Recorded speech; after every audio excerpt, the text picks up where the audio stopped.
नमस्कार दर्शकों। दरिंदगी की वो सीमा पार कर दी इन अपराधियों ने जिसकी आप कल्पना भी नहीं कर सकते। जी हाँ, अभी उत्तर प्रदेश के वाराणसी में एक रेप का दिल दहला देने वाला मामला सामने आया था। यहाँ पर एक 19 साल की युवती का अपहरण कर 23 लोगों ने एक सप्ताह तक उसके साथ सामूहिक बलात्कार किया। पुलिस ने बताया कि 6 आरोपियों को हिरासत में ले लिया गया और बाकी की तलाश अभी जारी है। युवती का आरोप है कि उसके साथ 29 मार्च से 4 अप्रैल के बीच अलग अलग जगहों पर रेप किया। उत्तरी वाराणसी के लालपुर इलाके की रहने वाली युवती 29 मार्च को अपने एक दोस्त से मिलने के लिए अपने घर से निकली थी। वह पहले भी अक्सर अपने घर से बाहर जाती रहती थी, लेकिन इस बार वह घर नहीं लौटी। इसके बाद परिवार ने युवती की गुमशुदगी की रिपोर्ट दर्ज करा दी। युवती को कथित तौर पर 4 अप्रैल को ही नशीला पदार्थ पिलाकर अपहरणकर्ताओं ने पांडे ऊर्ज चौराहे पर छोड़ दिया। वह किसी तरह पास में ही एक दोस्त के घर पहुंची और बाद में उसे घर ले जाया गया।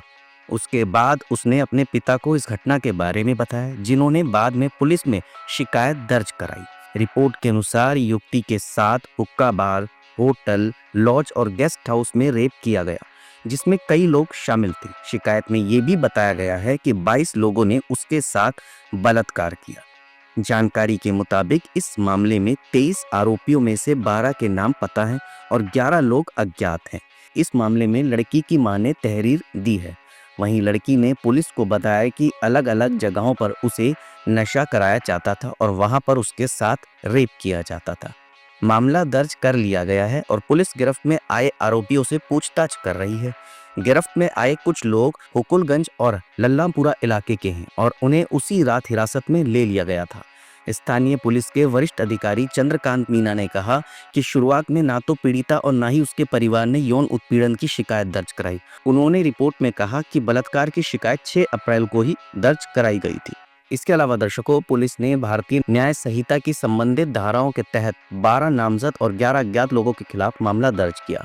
नामजद आरोपियों की पहचान राज विश्वकर्मा, समीर, आयुष दूसिया, साजिद, अनमोल गुप्ता, सुहेल, दानिश, इमरान, शब्बीर और सोहेल खान आदि के तौर पर हुई है। पीड़िता की मां ने यह भी बताया कि जब मेरी बेटी सहेली के घर गई थी तो वहां से वापस आते समय उसे विश्वकर्मा नाम का एक लड़का मिला, जो उसे लंका स्थित अपने कैफे में ले गया, जहां राज और उसके दूसरे दोस्त ने उसके साथ गलत हरकतें की। पीड़िता की मां ने आरोप लगाया है कि अगले दिन मेरी बेटी की मुलाकात समीर नाम के लड़के से हुई, जो अपने एक दोस्त के साथ बाइक पर था। समीर उसे बाइक पर बैठाकर हाईवे पर ले गया और बाइक पर ही उसके साथ गलत हरकतें की और लड़की को नटेसर पर छोड़ दिया।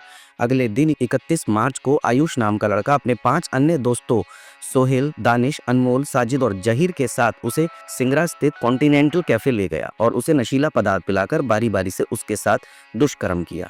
पुलिस में दी गई शिकायत में आरोप लगाया है कि 1 अप्रैल को साजिद नाम का लड़का अपने दोस्त के साथ उसे एक होटल में ले गया, जहां दो तीन अन्य लोग मौजूद थे। वहां एक व्यक्ति ने उसके साथ बलात्कार किया और फिर उसे बाहर फेंक दिया।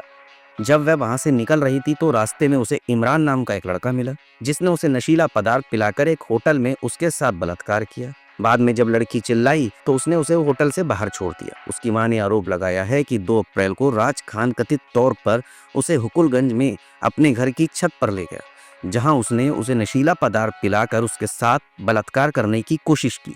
जब लड़की चिल्लाई तो वह उसे नशे की हालत में 80 घाट ले गए और उसे वहीं छोड़ दिया। 3 अप्रैल को दानिश कथित तौर पर उसे अपने दोस्त के कमरे पर ले गया, जहां सोहेल, शोएब और कुछ अन्य आरोपियों ने कथित तौर पर उसकी बेटी को नशीला पदार्थ पिलाकर उसके साथ बलात्कार किया। बाद में वह उसे चौक घाट के पास ले गए। शिकायत में ये भी कहा है, जैसे कि मैंने आपको बताया, कि उनकी बेटी फिर अगले दिन घर आई और अपनी आप बीती अपने परिवार को बताई। उसके बाद पुलिस के पास पहुंचे वो लोग और उन्होंने मामला दर्ज कराया। 23 में से 9 आरोपी पकड़े जा चुके हैं। सभी आरोपी को 14 दिनों के लिए न्यायिक अभिरक्षा में भेज दिया गया है। आरोपियों की पेशी के दौरान पूरा दिन हाई वोल्टेज ड्रामा चला। पुलिस ने दीनदयाल जिला अस्पताल में सभी आरोपियों का मेडिकल कराया और रात के अंधेरे में सभी को कोर्ट में पेश किया। रात में यह कार्रवाई इसलिए की गई क्योंकि आशंका थी कि कहीं कोई आरोपियों पर हमला ना कर दे। हालांकि अस्पताल में मेडिकल के लिए जाते वक्त कुछ लोगों ने अपना गुस्सा निकालने की कोशिश की, लेकिन पुलिस ने आरोपियों को बचा लिया। सभी आरोपियों के मेडिकल में fitness test, blood sample, skin sample, नाखून और सीमेन का भी टेस्ट किया गया। इस दौरान चकमा देने के लिए आरोपियों को पुलिस कभी अस्पताल तो कभी पुलिस लाइन लेकर आती रही और यही करते रात हो गई। अस्पताल में मेडिकल के लिए जाते वक्त आरोपियों पर भीम आर्मी के सदस्यों ने हमले की कोशिश की, लेकिन वह पूरी तरह से सफल नहीं हो सके, जिस पर पुलिस ने भीम आर्मी के 2 सदस्यों को गिरफ्तार भी कर लिया। भीम आर्मी के लोगों ने एक आरोपी के बाल पकड़कर खींचे और उसे पीटने की कोशिश की।